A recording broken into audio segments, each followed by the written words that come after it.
எங்கள் அண்ணன் புரட்சி தளபதி விஷால் அவர்கள் உண்மையிலே சந்தோஷமா இருக்கு. ஏன்னா ரொம்ப வருஷமா தெரியும். பட் அவர்கிட்ட ரொம்ப பிடிச்சது வந்து அவரோட கான்ஃபிடென்ஸ் தான். தேங்க்யூ. அவர்கிட்ட பிடிச்ச ரொம்ப ஏன்னா கேட்டேன், இந்த மச்சான் இந்த பொங்கலுக்கு எப்போ படம் ரிலீஸ் கேட்டேன். பொங்கலுக்கு மச்சான் இது 3 months முன்னாடி சொன்னார்.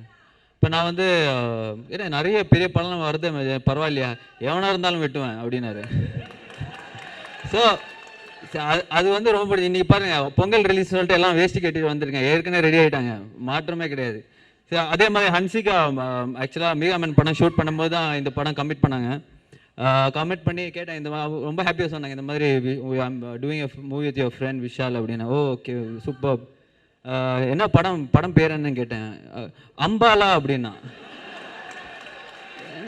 அம்பாலா நான் கூட ரொம்ப யோசிச்சு பார்த்தேன், என்னடா இது அம்பாலா ஏதோ ஊர் பேர் வச்சிருக்காங்க போல இருக்கு அப்படின்னு சொல்லிட்டு விஷால் கால் பண்ணி கேட்டேன், என்ன மச்சான் படம் டைட்டில் என்ன? ஆம்பளை மச்சான் அப்படின்னா. ஓ அதுதான் வந்து அம்பாலான்னு சொல்லிட்டு இருந்தாங்க. பட் அவங்களோட டெடிக்கேஷன், அவங்களோட இதுதான் வந்து 5 வயசுலேருந்து நடிச்சிட்டு இருக்காங்க. எனக்கு தெரிஞ்சு வந்து 5 வயசுலேருந்து நடிச்சிட்டு இருக்காங்க.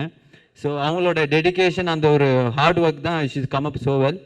அண்ட் சுந்தர் சாரோட ஆக்சுவலாக போன படம் எம்ஜிஆரில் ஒரு சின்ன கேரக்டர் கொடுத்தாங்க. ஸோ அவங்க சார்கிட்ட கேட்டேன், என்ன சார் இந்த படத்தில் எதுவும் கேரக்டர் ஒன்றுமே இல்லையா? போன படத்தை நடிச்சதே இன்னும் ரிலீஸ் ஆகலோட விட்றா அப்படின்னாரு. சரி, ரிலீஸ் ஆகி அடுத்த படத்தில் தான் அவர்கிட்ட சான்ஸ் கேட்கணும்.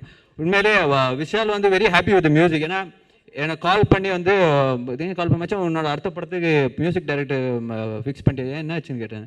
இல்லை ஹிப்ஹாப் தாளம் வந்து செம்மையாக போடுறாரு, வெரி ஹாப்பி மச்சான், அடுத்த படத்தில் கண்டிப்பாக நீ அவனை தான் சைன் பண்ணோம், செம்மையாக கலக்கிட்டு இருக்கான்னு ரொம்ப ஹாப்பியாக ப்ரௌடாக சொன்னார். Very happy for you brother, all the best. அதே மாதிரி இந்த படம் வந்து ஐ எம் ஷுர் பொங்கலுக்கு பெரிய படமாக இருக்கும், பெரிய சக்ஸஸாக இருக்கும். All the best. தேங்க்யூ.